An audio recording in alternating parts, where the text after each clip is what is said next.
32. לעילוי נשמת הנפטרים, יום שני, פרשת בשלח, ולעילוי נשמת sas kazam. La page 132. Alors, vous savez, ce Shabbat, c'est un Shabbat spécial. C'est un Shabbat Shira, le Shabbat de la chanson où on chante Azia Shir Moshe.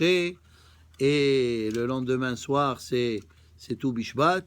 Alors, c'est un week-end rempli. Alors, on va étudier un peu. Regardez la Gemara en bas.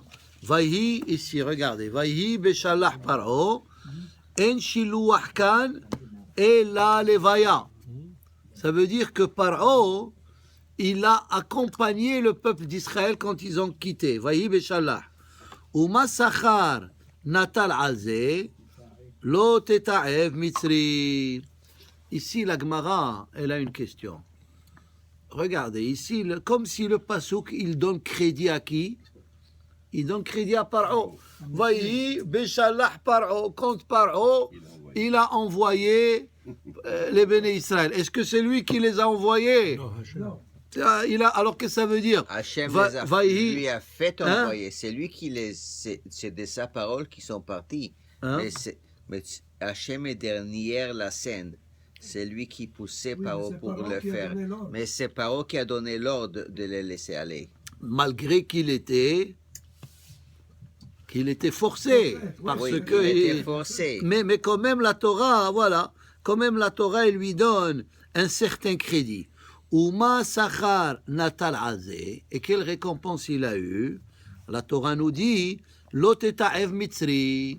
Il y a une mitzvah parmi les 613 mitzvot de la Torah, une mitzvah négative. La Torah nous dit, lo teta'ev mitzri. Si tu vois un Égyptien, tu vas dire, celui-là, il a fait souffrir mes ancêtres. Moi aussi, je vais lui le faire souffrir. La Torah, elle te dit, tu n'as pas le droit de faire ça. Lo teta'ev mitzri, il ne faut pas être rancunier. Pourquoi? La Torah nous dit, ki ger haïta be'artso. Parce que quand tu as été chez lui, il t'a bien accueilli au début, quand Yosef il était vivant, et les frères ils sont venus avec le père, il leur a donné une ville, la ville de Goshen, et au début, ils étaient bien traités, sauf que, à un moment donné, Vayakom melech hadash, asher lo yada et Yosef, alors à ce moment-là, les problèmes ils ont commencé. Alors ici, la Torah, pour vous dire, regardez, la Torah, elle donne crédit à Paro. C'est la même chose aussi. C'est la même chose comme le Holocauste. Les Juifs étaient bien en Allemagne avant.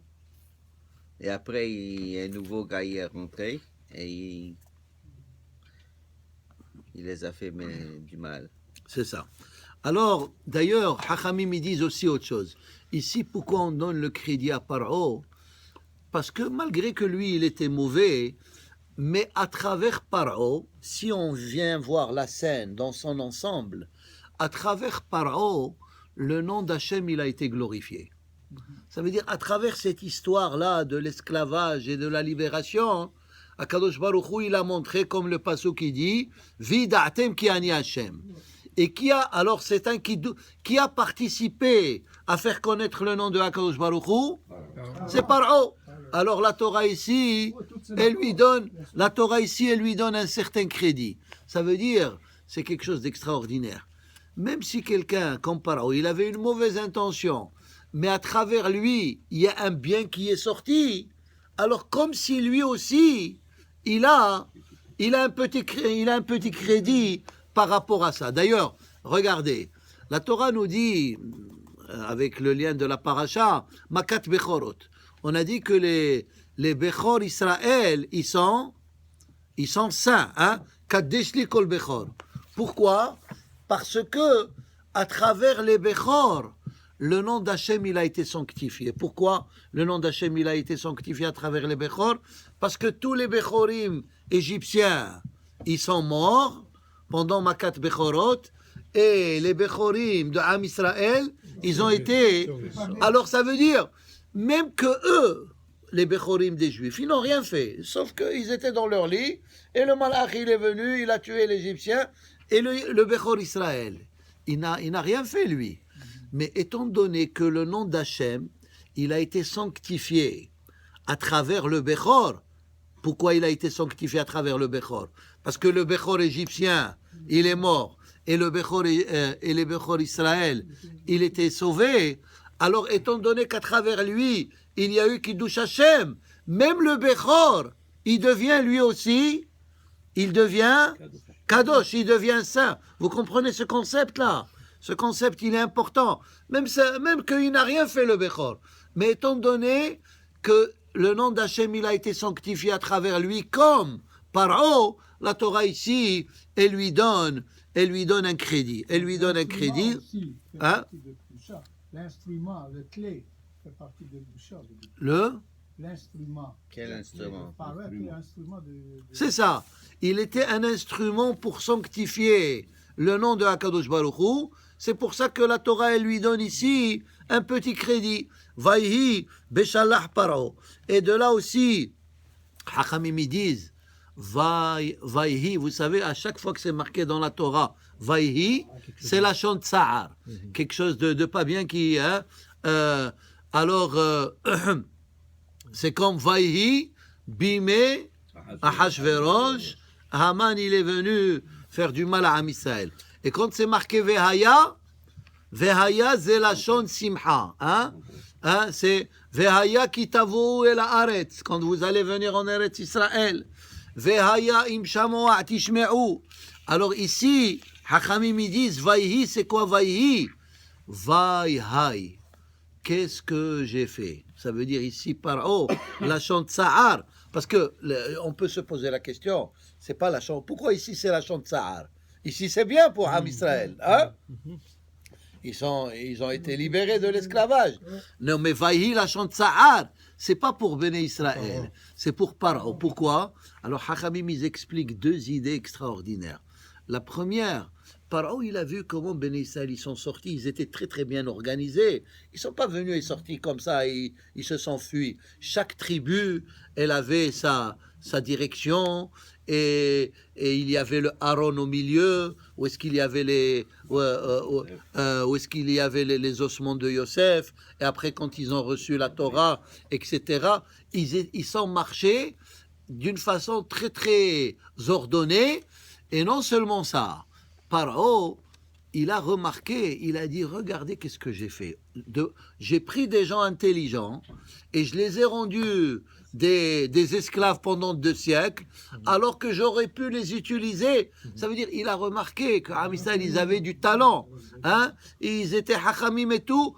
Au lieu de les utiliser pour rehausser la valeur du pays, comme ce qu'il a fait, Yosef, très bien, il les a pris, il les a diminués à des esclaves. Alors Paro, il s'est dit lui-même, Vaï, haï, qu'est-ce que j'ai fait? Ça veut dire, quelle bêtise grave j'ai fait. Et aussi, Hachamim, ils disent que Paro, il a vu que quand Béné Israël, ils ont quitté l'Égypte, toute la bracha, elle est partie avec eux. C'est marqué dans la paracha de la semaine passée, Vainatselu et Mitzraim. Hein? Ils ont vidé à travers Vesha'ala Isha Mishechenta ou Migarat Beta. Ils ont pris les Kele Kesef, l'argent et l'or et les habits. Alors, ils ont pris tout la beracha avec eux. Paro, il a réalisé que quand Béné Israël, ils étaient en Égypte, il y avait la beracha, et maintenant qu'ils sont partis, ils ont pris toute la beracha. Ça veut dire, il a réalisé que la bracha qu'il a eue, c'était grâce à Am Israël, comme au temps de Yosef. Alors, et d'ailleurs, à travers l'histoire, tu as parlé de ce qui s'est passé, hein, à travers l'histoire de l'Holocauste, aussi la même chose.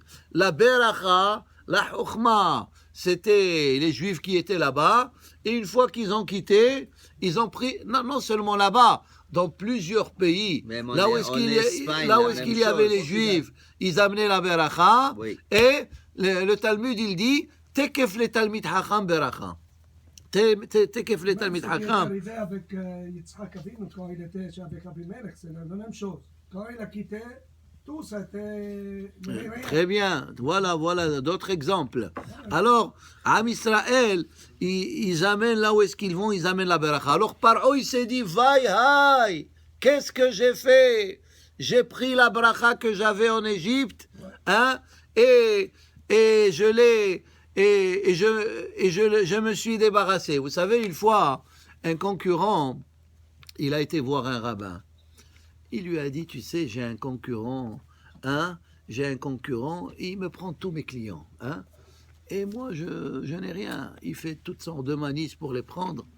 Alors le rabbin, il lui disait, tu sais, laisse-le, c'est sa parnassa. Il lui dit, est-ce que toi aussi tu as la parnassa? Il lui dit, oui, moi aussi, mais lui, il me prend la plupart des clients. Le rabbin, il lui a dit, tu sais, les clients que toi tu as, c'est grâce à lui. Hein? Alors, sois content. C'est une histoire qui est rapportée, c'est une histoire vraie, je pense, en Italie, avec le grand rabbin de Izmir. En tout cas, la fin de l'histoire raconte, quand ce Richard, qui avait beaucoup de clients, il est mort, tout ce business-là qu'il faisait, je ne sais pas si... non, il y avait plus de travail tout le business, il a diminué, il n'y avait plus de... Alors, il a fermé le business, il a diminué, ça n'existait plus pour tout le monde. Alors, il a remarqué que la bracha qu'il avait, hein, ça veut dire qu'entre l'autre, il avait beaucoup de clients, là, ils allaient chez l'autre, hein, mais lui, étant donné qu'il est parti, ça y est, personne n'allait dans ce quartier. Des fois, tu as la bracha grâce à quelqu'un et tu te plains de lui. Le contraire, tu dois le remercier que c'est grâce à lui que tu as la bracha. Et un autre point que je voulais mentionner, Vaïhi, alors il dit, Paro, Béchallah, il y a aussi une mitzvah dans la Torah de faire l'evaya.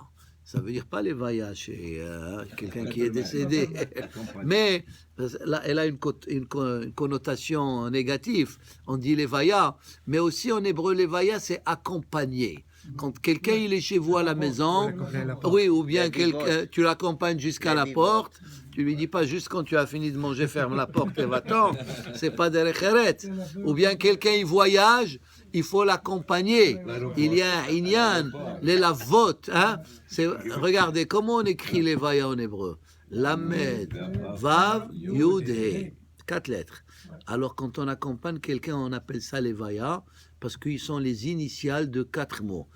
Les hayim, lamed, c'est les hayim, ul shalom, yelech, hanosea. Ça veut dire quand tu lui fais les vaya, comme si tu lui fais une prière. Tu dis les hayim, les vaya, les hayim, ul shalom, yelech, hanosea. O yelech, haoreach. Ça veut dire il y a un inyan. C'est marqué concernant Avraham Avinu, Vaïta Eshel, Biv'er Shava. Avraham Avinu, il a planté Eshel. Alors, il y a différentes interprétations, mais ceux qui disent Eshel, Aleph Shin Lamed, il a planté des auberges où les gens, Aleph Shin Lamed veut dire, les gens, ils venaient Achila, ils mangeaient, Shetia, ils buvaient, Elina, ils dormaient, et Levaya, Lamed aussi, Eshel. Ça veut dire non seulement ils venaient, ils mangeaient, ils buvaient, ils dormaient gratuitement, mais Avraham Avinu, il leur faisait aussi Levaya. Hein? Et si tu fais pas Levaya et tu fais pas Lina, au lieu de Eshel, qu'est-ce qui reste? Esh. Ah. Alors tu ne veux pas le Esh, alors fais le Eshel. Alors ici, par an, comme on a dit, la Torah, étant donné que grâce à lui, il y a eu tout le Kiddush Hashem, la Torah nous dit, Vahi beshalach paro. Ok, alors on a parlé assez sur ce passouk, il y a d'autres choses à dire, mais ça suffit pour le moment. Maintenant, regardez. Vahamushim alu bene Israël me'eretz Mitzrayim. Vahamushim, il y a 3 explications. Rashi dit, la Gemara elle dit, Melamed shehayu mezouyanin bahamisha asar mine ziyun. Ça veut dire que quand Ben Israël ils ont quitté l'Égypte, Hamushim, ils étaient armés. C'est ça Vahamushim. Et Hamushim il dit Hamisha asar. En tout cas, ça veut dire Ben Israël, ils se sont préparés à la guerre. Peut-être les Égyptiens, ils vont venir leur courir après. Ils devront être capables de de se protéger. Et c'est ça. Alors, Hamushim, ça veut dire ils étaient armés. Ça, c'est la première explication. La deuxième explication, David? Parce qu'ils passaient par le désert. Oui. Alors, ils doivent avoir des provisions. Alors, pour manger, pour vivre. Alors, c'est pour ça que armée, c'est la provision qu'ils doivent apporter. Le manger. Non, mais c'est quoi Vahamushim? Alors, comment tu expliques Vahamushim? Alors, le manger. Ils sont armés, préparés pour le manger, ils ont pris avec. Hein? L'eau, le manger. Ils sont préparés pour. Alors, pour le attends. voyage. Alors, si vous dites ça, hein, il y a un passage. Attends, il y a un passage qui contredit ça. C'est marqué dans la Torah, hein, concernant Vegam Tseda, lo asulahem. Ils n'ont pas pris avec eux même des provisions. Ils ont, alors tu peux pas dire que Vahamushim ils ont amené avec eux de la nourriture. La Torah elle dit exactement Vegam Tseda lo asulahem. Ils étaient tellement précipités pour sortir qu'ils n'ont pas, ils n'ont même, ils avaient juste de la matzah. Alors c'est pour ça que Hachamim ils ont dit Vahamushim ils étaient armés. Alors une autre explication Vahamushim, tu la connais. Ehad mehamisha. Ça veut dire, Vahamushim, c'est le 20% qui sont sortis, alors que les autres 80%, Hamushim, zemillachon, Ehad mehamisha. Hamisha dans Hamushim. Ça veut dire, il y a un médrash qui dit, c'est le 1/5 qui est sorti. Et les 4/5, ils sont morts en Égypte pendant Makat Hosher. Pourquoi? Parce que eux, ils étaient aussi des Avodah Zara. Alors Hachem, il les a fait disparaître pendant Makat Hosher, comme tu as dit. Les Égyptiens, hein? C'est dur à croire ça. Oui. Ils sont sur 1/5, c'est 600 000 avec ça fait 3 millions. 3 millions. 4/5, on est 10-15 millions. 15 millions. C'est incroyable. Alors c'est pour ça que. En 200 ans, de 270 à 200 millions. Alors attends, non, 15 millions. 15 millions. Pas 200 millions. 15 millions. 15 millions. Alors attends, c'est pour ça que j'ai répondu à la question. J'ai dit, il y a un médrash qui dit ça. Ah, ok. Ça veut dire, il y a un commentaire. Des fois, un commentaire, il faut le prendre avec un grain de sel. Alors c'est pour ça qu'il y a d'autres explications. Il y a une troisième explication. Vahamushim, le Kliakar, il dit quelque chose d'extraordinaire. Lakhu itam humashim. Hamushim. Il n'avait pas la Torah. Alors non. Alors attends. Non, il y avait. Oui. Des livres. Il n'y avait pas encore les 10 commandements et les restes des mitzvot. Mais c'est marqué dans le Midrash que Béné Israël, qu'est-ce qu'ils faisaient tous les Shabbats? Hayu korim megillot ou mishta'she'im bahem.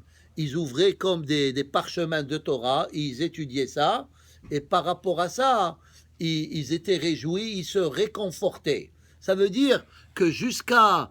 Il n'y avait pas les 613 mitzvot comme tels, mais il y avait le livre de Bereshit.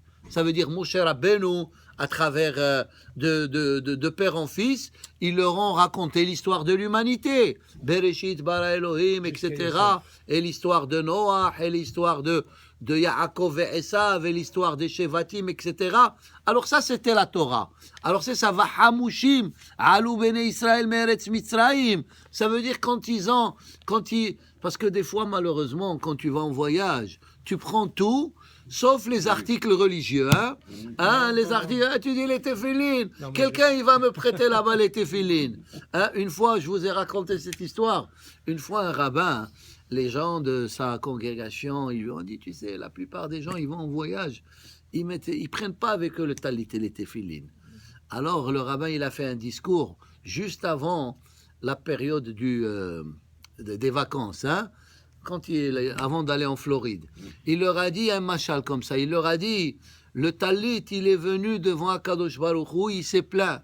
Il dit, les gens, mon Baal Habayit, il me met tous les jours, il fait une bracha sur moi, mais quand vient le temps d'aller en voyage, il n'a pas de la place pour moi. Il a la place pour le maillot, il a la place pour la crème, contre le bronzage, il a la place pour ses beaux costumes. Alors Akadosh Baruch Hu, il lui a répondu, ne t'en fais pas. Après 120 ans, quand il va faire le long voyage, c'est la seule chose qu'il va prendre avec lui, c'est le talit. Hein? Après 120 ans, quand vous allez chez Paperman, ils vous disent, ils te demandent le talit. Alors c'est ça. C'est ce qui reste. Alors, c'est très important. D'ailleurs, c'est marqué dans des livres. C'est Goula l'Insiatova. Pour faire un bon voyage, il faut amener avec soi un article de mitzvah. Et c'est quoi l'article de mitzvah? C'est les talit et les tefilin. Pourquoi tu vas compter sur... Est-ce que tu dis, je vais quelqu'un me prêter. Est-ce que tu demandes à quelqu'un quand tu voyages de te prêter son maillot? Alors la même chose. Alors il y a un inyan. Alors Vahamushim, ça veut dire quel est le message de Vahamushim? Il faut aussi, quand tu voyages, il faut penser au côté spirituel. Ok, tu veux passer des vacances, mais n'oublie pas, il faut prier. Des fois, tu ne peux pas prier avec Minyan, mais tu dois essayer d'accomplir les mitzvot. On continue encore 5 minutes, on fait le Kaddish après. Vaikach Moshe, Bemidda she Adam moded, modedim lo. De la même manière, on a dit ce principe plusieurs fois, de la même manière que la personne, elle se comporte, Mina Shamaim, on se comporte avec elle, soit pour le bien, soit pour le mal. Moshe Zacha be'atzmot Yosef. Moshe, c'est lui le seul qui a pensé au moment de Yetziat Mitzrayim d'amener Yosef pour l'enterrer, alors que les Béné Israël, ils étaient occupés à faire quoi? À prendre de l'argent dans Vesha'ala Isha Mishechenta Kele Chesef Uchle Zahav. Moshe Rabbeinu, il a dit non, je dois faire une mitzvah. Alors Moshe Zacha be'atzmot Yosef, shene'emar vayikach Moshe et atzmot Yosef, ve'en be'Israël gadol mimenu.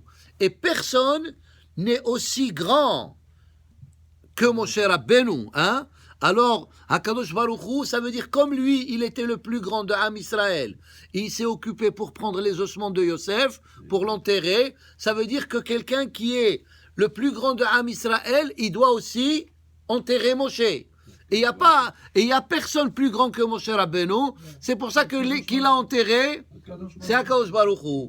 Et la même chose, Yosef, il y avait pas plus grand que lui dans le temps. Dans l'époque. Alors, lui, il a pris les ossements de Yaakov et il les a amenés en Eretz Kenaan. Akadosh Baruch Hu, il l'a récompensé. Lui aussi, le plus grand de Am Israël, il s'est occupé de lui, Moshe. Et Moshe aussi, Akadosh Baruch Hu, il l'a récompensé. Et c'est Akadosh Baruch Hu qui l'a enterré. Alors, on appelle ça Bemidda she Adam moded, bah modidim lo.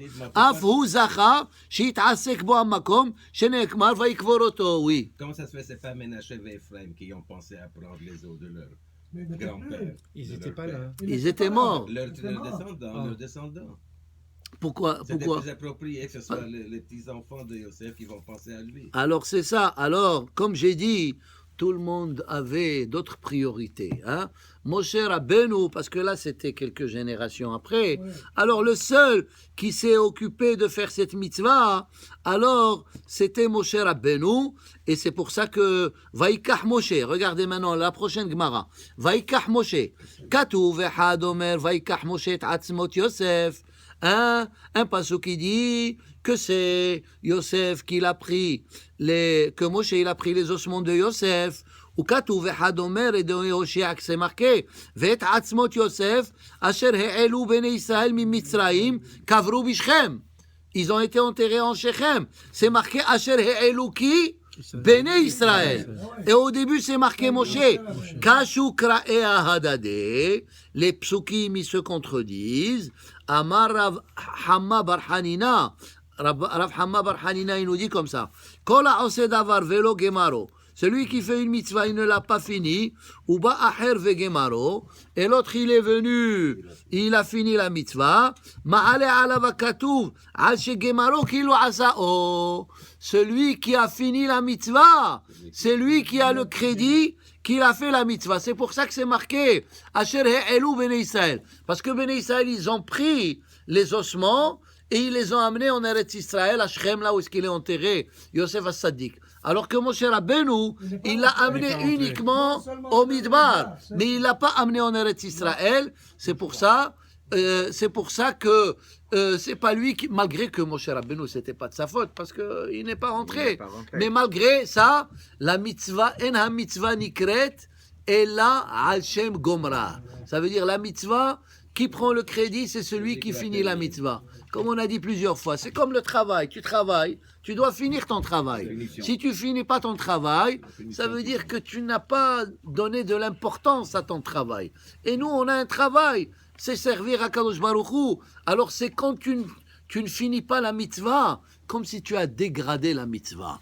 Alors, c'est pour ça que tu n'as pas le crédit comme si tu l'as fait. C'est pour ça que c'est marqué Asher Elu Bnei Israël. Et finalement, c'est marqué Ki Hashbeya Ishbiya. Hein? Il les a fait jurer, ça veut dire Yosef. Pourquoi c'est marqué Hashbeya Ishbiya, Yitzhak 2 fois? Parce qu'il a fait jurer ses frères, mais il leur a dit. C'est ça. Et il a dit à ses frères, parce que eux, ses frères, ils savaient, ils vont mourir. Ils savaient qu'eux, ils vont mourir. Il leur a dit, vous, avant de mourir, vous allez jurer d'autres, vos enfants et d'autres, comme ça. Et pourquoi il va les faire jurer? C'est comme son père, c'est la même chose. C'est ça, ça veut dire, il voulait s'assurer, parce que quand on jure, ça veut dire on s'assure qu'on va accomplir ce qu'on a dit. Et Yosef, il a voulu être enterré en Eretz Israël, alors il a fait jurer les autres, comme d'ailleurs, comme Yaakov Avinu. Alors c'est ça le Inyan, et puis... le seul qui s'est rappelé de ça, c'est Moshe Rabbeinu. C'est pour ça que Hachamim disent Hachamle vikach mitzvot. Hachamle vikach mitzvot, c'est qui? C'est Moshe Rabbeinu. Mais c'est marqué mitzvot au pluriel. Là, il a fait juste une mitzvah de prendre les ossements de Yosef. Pourquoi c'est marqué Hachamle vikach mitzvot au pluriel? Parce que Hachamim disent, à part, écoutez ça. Après, je vais vous libérer. Il dit, à part les ossements de Yosef qu'il a pris, Moshe Rabbeinu, il a pris aussi les ossements de Batia, la fille de Paro, c'était la mère adoptive de Moshe Rabbeinu. Moshe Rabbeinu, quand ils sont sortis, elle est décédée avant, certainement. Et il a pris aussi, et c'est pour ça que c'est marqué Hachamle vikach mitzvot, 2 mitzvot, parce qu'il y a Atzmot Yosef, et il y a aussi sa mère adoptive qui s'appelait Batia, et c'est très logique. Moshe Rabbeinu, il va pas laisser sa mère adoptive, c'est grâce à lui, grâce à elle, qu'il a vécu, il a pu libérer Am Israël. Alors, eux aussi, c'est un Midrash qui dit ça, parce que c'est marqué Hachamle vikach mitzvot, que Dieu nous donne toujours l'occasion que de faire des bonnes mitzvot. Amen. Rabbi Hanan, hein? Le mot de passe. Oui, Pakod Yifkod. Rabbi Hanan ben Akashon, ben Atzakos Baruch Zak Israël, לפיכך יבוא להם דורש מעבד צדקו יגדיל תורה ויאדיר, יתגדל ויתקדש